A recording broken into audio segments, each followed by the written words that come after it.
In through building my own business, I could really notice a difference between where I wanted my message to come from as opposed to where the non-existence of the message was coming from in a lot of the content I did when I first started. So it kind of led me to thinking more about my own process and helping develop a process for other people to really let that be their superpower instead of just going straight for the words because you got to get that content out there. It really does need to come from a meaningful place if you want it to connect and land the way that you want it to. When people are telling you, I know branding because I've studied all of the textbooks or whatever, that's great. And listen, I'm a reader. I'm a bibliophile. I will study all of those things too. I'm a philomath. Love learning. No problem. But that can be so restrictive to someone who is in a highly attuned space, someone who creates very profound transformations from within. That is huge. And sometimes it's not just, you say, writing for weirdos. I mean, I would consider myself a weirdo, and yet the work that I do, it can be qualitative. It can be very much numerically assessed. The way I approach things is from that space of humanity first.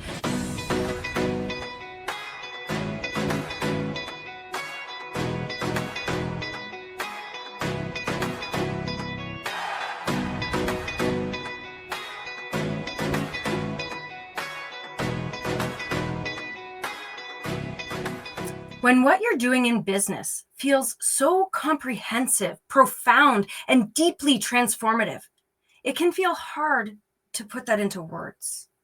And that's why we have Hallee here today. She's going to tell us a little bit about herself, why this topic matters to her, and why it should matter to you. Hallee, welcome to the show. Okay. Hi. Tell everybody a Hallee. little bit about yourself. Yeah, I'm Hallee. I'm the writer for Weirdos.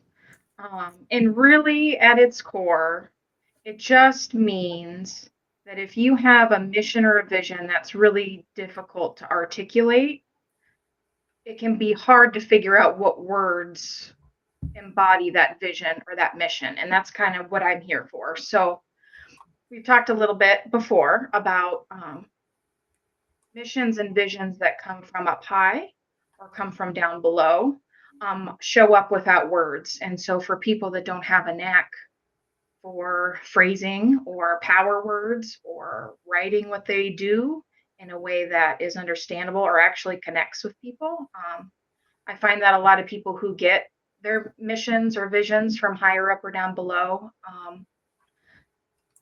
tend to use a lot of jargon or overly complex words or words in their industry that sound fancy and special and empowering to them, but it can kind of end up alienating other people who aren't in that industry. So that makes total sense. So my question to you then is, because that's quite the space to live in as an entrepreneur, as a service provider. So how did you get to that space, to knowing that I'm the person who works with people who are highly intuitive and deeply connected with the ether?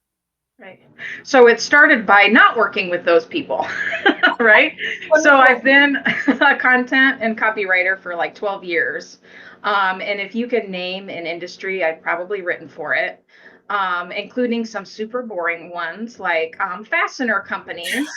So writing about nylon screws doesn't necessarily come with that kind of soul-led connection. But through building my own business, I could really notice a difference between where I wanted my message to come from as opposed to where the non-existence of the message was coming from in a lot of the content I did when I first started. So it kind of led me to thinking more about my own process and helping develop a process for other people to really let that be their superpower instead of just going straight for the words because you got to get that content out there. It really does need to come from a meaningful place if you want it to connect and land the way that you want it to. I love that. I mean, anybody who's been around the block a time or two with me will know that I do not live inside that proverbial box that is marketing and messaging and branding. When people are telling you, I know branding because I've studied all of the textbooks or whatever, that's great. And listen, I'm a reader. I'm a bibliophile. I will study all of those things too. I'm a philomath. Love learning. No problem. But that can be so restrictive to Right. someone who is in a highly attuned space, someone who creates very profound transformations from within. That is huge. And sometimes it's not just you say writing for weirdos. I mean, and I can resonate with that. I want to talk to you about that in a moment, Sure. but I want to also just expand on the fact that I would consider myself a weirdo, and yet the work that I do, even though it is very, it can be qualitative, Mhm. it can be very much numerically assessed. Right. Um, the way I approach things is from that space of attunement, from that space of humanity first. So I just want to kind of clear the air there, because I want to make sure everyone who's joining us for this conversation knows that it's not just the psychics or the Right. coaches who are, it's not just those people. It's a way of being.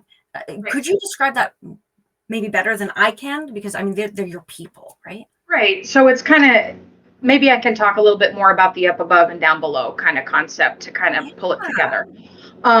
So you don't have to be like witchy or woo woo. It just means that if it comes from up above, it kind of comes from the realm, they call it the realm of unconscious or consciousness. A lot of people like to phrase it like a download. It's often what comes to you when you're going for a walk or you're in the shower. And it's just a feeling that just comes fully formed. It didn't require any thinking. It just really felt like you just clicked a button and it downloaded.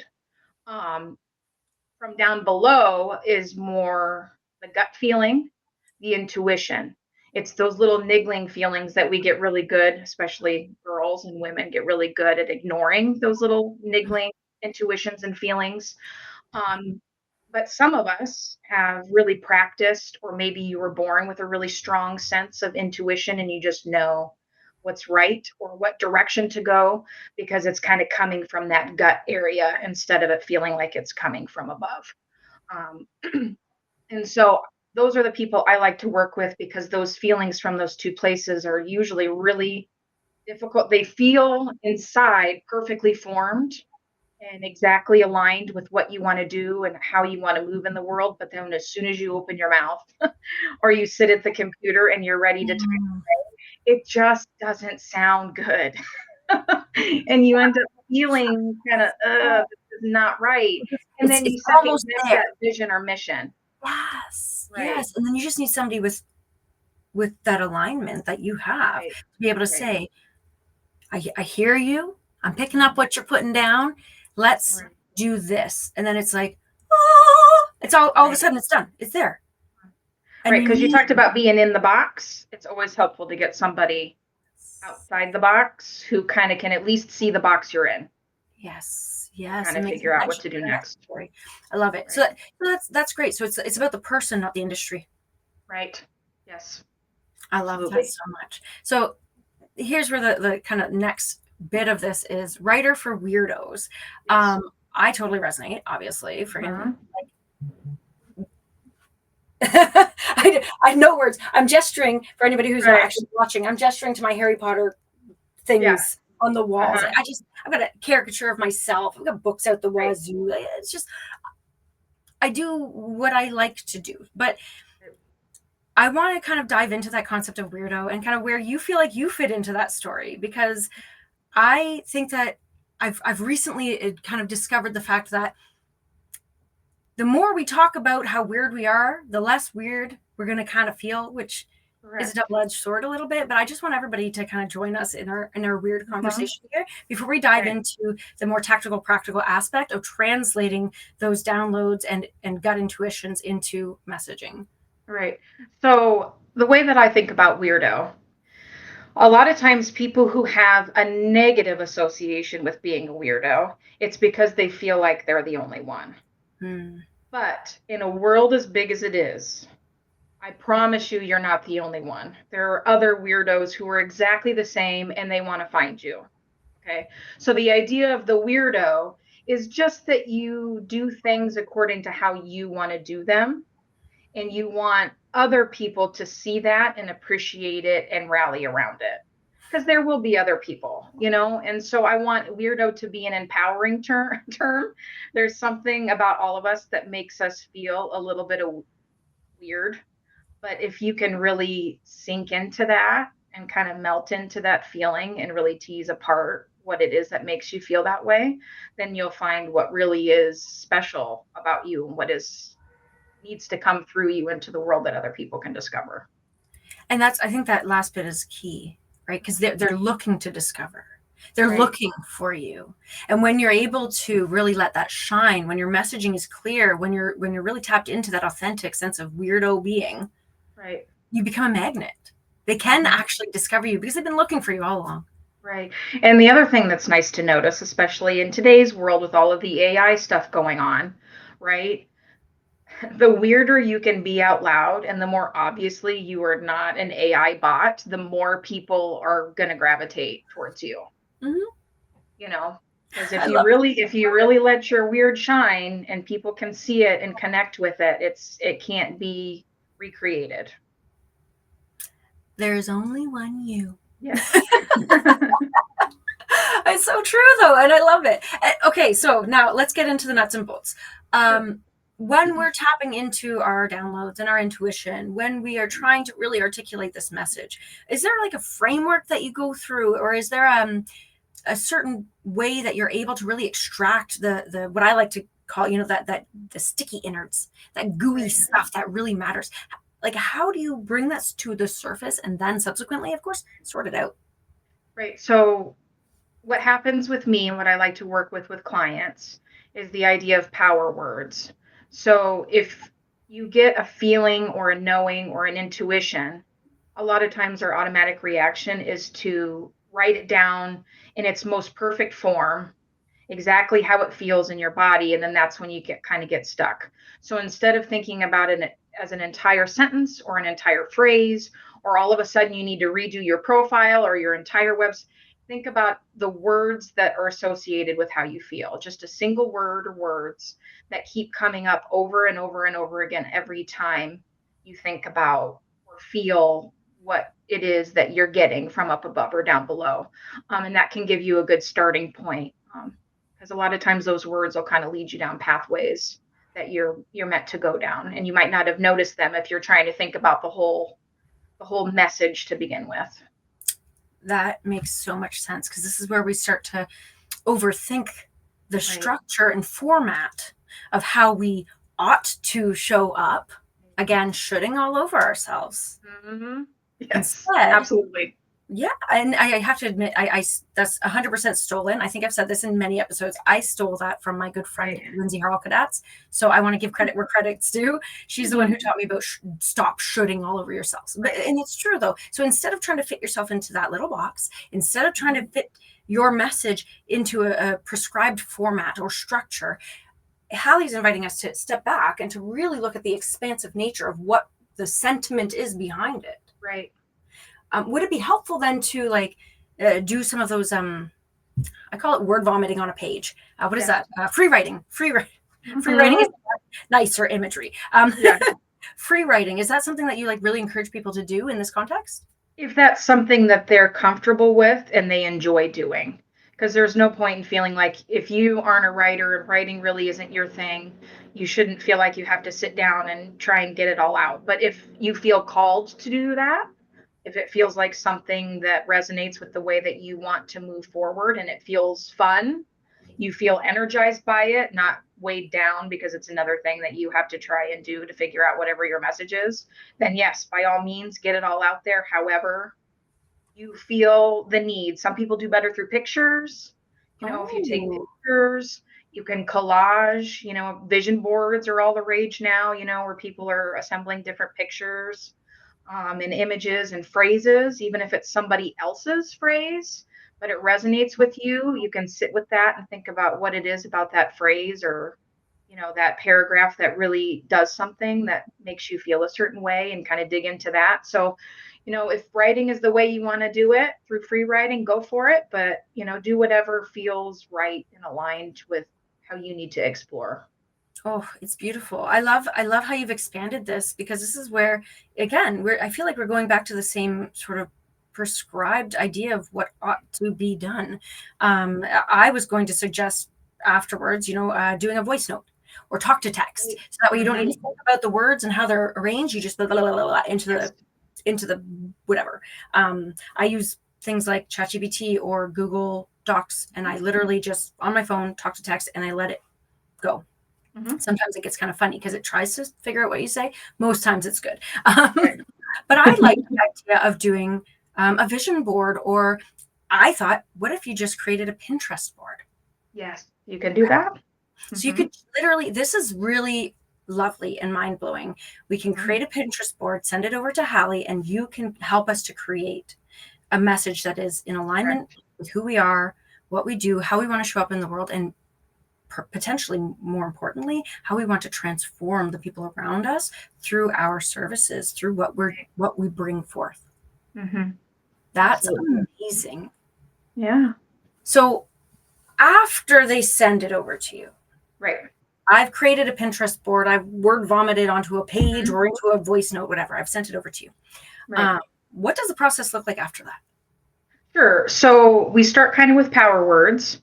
I have different categories of like it's a guide. It's like a brand voice type of guide, but we start with your messaging before we go to voice. So we talk about the bringing your vision to life and organize those thoughts, those pictures. I like to give options. I don't like to just come up with one thing. So as we're working together, it's more the case that I might give you 2 or 3 ideas that I want you to think about and figure out which one of those settles down into your bones more so than here's your messaging guide. Here it is. What do you think? Because it really is about you and what sounds aligned and right for you. So there is a lot more brainstorming kind of involved in the process. I'm always really open to, no, I don't think that's quite right. I don't like to rush. And I think that's where a lot of processes come in trouble. And we're talking about those shoulds, right? You should do it this one first, and then we're going to do this one, and then we're going to do it this one, and it's going to be due 2 weeks from now. I really like to let the process kind of unfold naturally. So if you have to think about power words for 2 or 3 weeks, then that's what you need to do, because then when you finally discover them and it finally feels right, you can actually move on to the next step without having to double back all the time. So that's kind of what I shoot for. Yes. And I think that this is really another testament. We're circling back again to that, just the concept of being able to receive downloads, right, following your natural intuition, right, with that gut feeling. If we weren't to honor that through the entire process, we wouldn't be able to honor the full experience of being a weirdo. Right. And you have to there has to be space in your life for those downloads or that intuition to come up. I think especially those of us in business, it's kind of that hustle and grind. And it's like what you come up with isn't as valuable unless you really sat down and cracked it out, in a 3-hour frantic spree of writing or brainstorming. But really, the best ideas come when you give them space and you don't think about it. You kind of give your brain a break and you allow those downloads and those intuitions to come. And then it'll come, and then you can get it down the way that it comes through, and then we can work through it that way rather than just trying to hash it out as fast as we can, as hard as we can, and hustling and grinding as hard as we can just to get it done. Absolutely. That hustle and grind is not where it's at. Like, we're looking at lifestyle. We're looking at really tapping into our authentic being. No matter how weird it is. Like, it's so, so important. And it allows us to fully embrace the process, not just the process that you're taking people through, but also their own process, achieving clarity, not just in messaging, but in a state of being and acting upon that being. I think that is actually quite profound. Right. So this is something that I kind of playing with in the back of my mind, is just this idea that when you're stuck in that space, when you're really wanting to articulate what you do, why it matters, and you're struggling, Mhm. Maybe you're actually trying to grow that business and the clients just aren't getting it. Mhm. Can you tell us a little bit about a situation where you've watched somebody kind of go through that, what they felt, what they experienced, and then what was on the other side for them? Sure. Honestly, that explains what I went through to a T. Because going from I've been a freelance writer forever, to all of a sudden trying to think about what I do as an entrepreneur and a business owner was really hard for me mentally. And it took me probably 3 years to settle at the positioning, at the messaging that I'm at now. So for me, when you're in that space and you're feeling stuck and confused, you just have to keep trying. I know that's kind of like, that's kind of a lame way to go about it, but maybe you have to you redo your messaging 3 or 4 times. But don't get discouraged if the first time it doesn't work out, right? Keep working it and keep going for it, because if it's something that you really want to do and it resonates with you and it's something you want to do long term, it will come, but it's going to take time and it's going to take patience, um, to get it right and to tweak it and get it where you want it. And then when you get there, you can breathe a sigh of relief finally that because you can tell because it settles into your bones. You're not thinking about it obsessively like you were before because the message came through the way that it's meant to resonate with you. But it does take time. A lot of programs promise 90 days, 20 days, 2 weeks or whatever to get your business up and running or to get leads flowing in. And if you want them to be authentic, it's going to take a little bit of time. Yeah, that magic bullet is not in my wheelhouse. There is no such thing as the magic bullet. Right. I'm on board, Hallee. I think that's really important. And I think something that you said, I think actually you mentioned two things, and I just wanted to kind of summarize them because I thought they were really, really smart. Mhm. The first thing was just the idea of divine timing. Not Right. everybody is spiritual or faith driven or whatever. That's fine. But there has to be a concept of divine timing because as you Here's know, and as many people who are intuitive have felt, it's just like, okay, it doesn't happen, doesn't happen, doesn't happen. But then when it does happen, you understand why it happened then. yes. There's always this sort of reason. So the first thing is that divine timing. Let it unfold. But the second thing, and I think this is probably the most powerful thing, is that you keep at it. Yes. During the process, you're not just sitting there twiddling your thumbs. You're not just sitting back and being like, well, this isn't working. We're just going to keep sitting. Blah, blah, blah. No, you're still Right. working in between. You're still using what you have now to the best of your ability, acquiring clients, doing the thing. This is the whole kind of process of manifestation, Right. right? You can sit there and manifest a Lamborghini all you want, but if you don't do the work to get the money to get the thing, or you don't put your ballot into the prizes or whatever it is, right? If you don't do that, you're not going to win it. It's not just going to fall from the heavens. That's not the way Right. it works. Right. So it's just the fact that yes, there is divine timing. Yes, it's okay. It will happen when it's meant to happen. It will all come together, but it will only all come together if you keep at it along the way.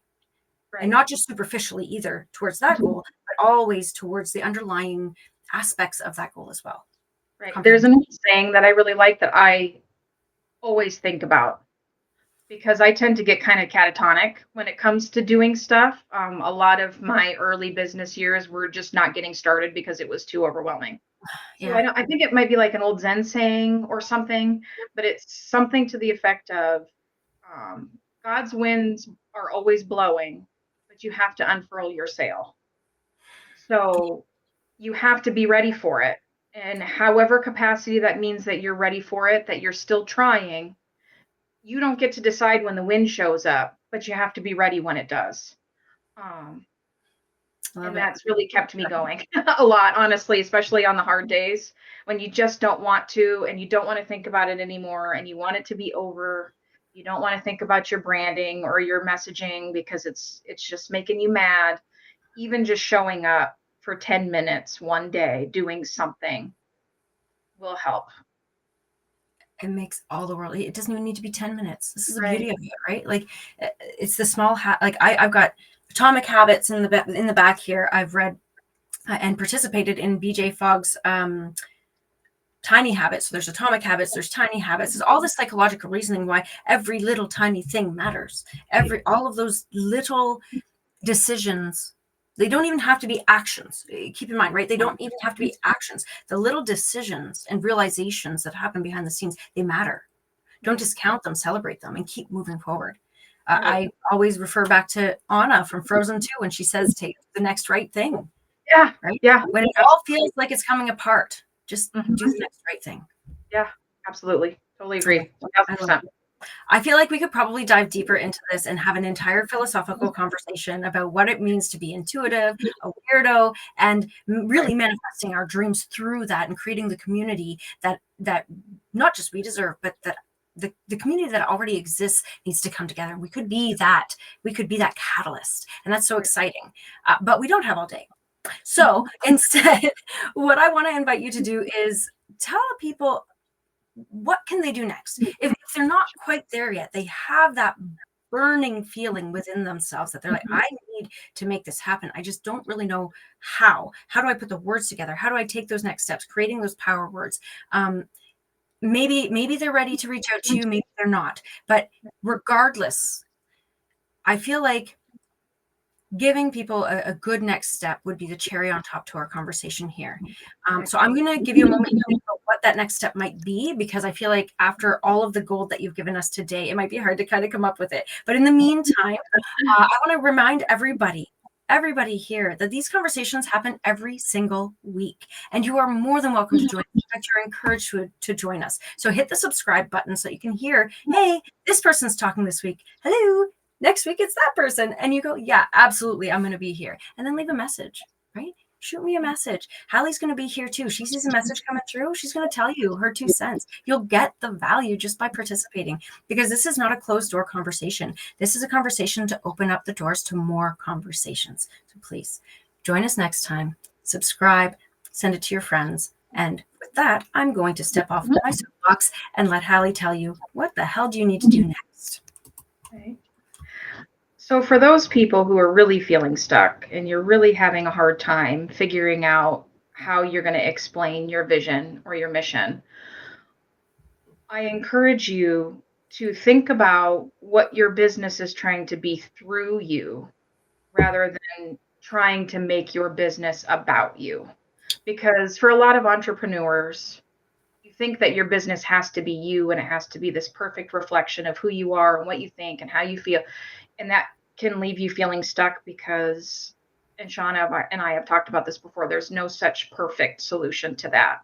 So if you can kind of step back and think about your business as its own energy, as its own thing, that it's trying to be something through you, and it's your job to discover what that something is. Sometimes that can knock something loose a little bit and get you thinking outside of who you are, and think more about what your business is and what you want to do with your business. One of the ways that I do that is through brand voice archetypes for weirdos. So maybe you've heard of Jung's brand voice archetypes.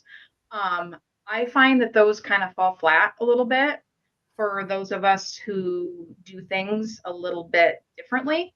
And so I've created kind of a catalog of weirdo archetypes to help give your business a personality, so you can think about it as something kind of separate. So, for example, one of my clients recently, we came up with the bus stop Buddha kind of archetype. So the idea is that you're that person who has something really profound to say, but you tend to say it in fewer words and not more. You're that person at the bus stop that you have a conversation with, and then when you leave, you never forget that person. So that's just kind of one example. And we work through those as part of the process, so you can start to think about your business as its own person, its own being, its own energy, instead of just you and your thing. So if that sounds cool, to you, and you want to give that a try, you can always send me a message through my website. I think it's connected to the QR code there. I'd love to hear from you. Wonderful. I love that. This is like, You just gave me downloads because I was just like, ooh, bus stop Buddha. I am here for this. Like, and I started to think about some of my clients, like, oh my gosh, yes, I know who that person is. Now I want to come up with the name that represents that person. Right. That is their archetype. Brilliant. Brilliant. This just honestly, I just have to say, this highlights your brilliance, Hallee. Anybody who had second doubts before, this is your time. Go to the website. The link is not only on the QR code that was previously shown, but also in the show notes. And you want to reach out. You want to have that conversation because holy crap. With that, I want to thank you, Hallee, for being a part of the show. I want to thank you all for joining us for this conversation. And yeah, I'm going to see you next week. So we'll chat soon. Bye now. Bye.